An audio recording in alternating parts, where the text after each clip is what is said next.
जैसे अभी तक अपने आप को बचाया, पाकिस्तान को आगे भी अपने आप को लड़ाई से बचाना चाहिए और सिर्फ अमन के लिए अपना किरदार अदा करना चाहिए, जो इमरान खान साहब की पॉलिसी थी, जो पाकिस्तान की इस वक्त पॉलिसी है।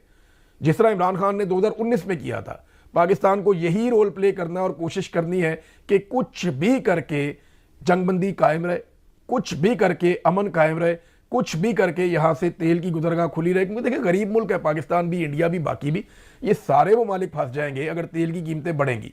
हमारे लोग गरीब हैं, वो इतना प्रेशर बर्दाश्त नहीं कर सकते।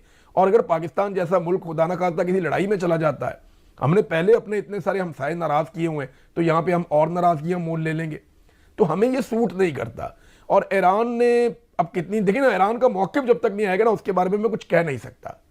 हालात बहुत नाजुक हैं, मैं ज्यादा खुल के बात भी नहीं करना चाहता, लेकिन ये बात बिल्कुल क्लियर है कि नेतन्याहू को और डोनाल्ड ट्रंप को पहले से पता था कि मुज़ाकरात किसी नतीजे पे नहीं पहुंच रहे, इसीलिए नेतन्याहू ने धमकी भी दे दी है। देखे ना, नेतन्याहू की धमकी भी हमारे पास यहाँ पे मौजूद है, जो चंद घंटे पहले आई थी। नेतन्याहू ने कहा कि ईरान के खिलाफ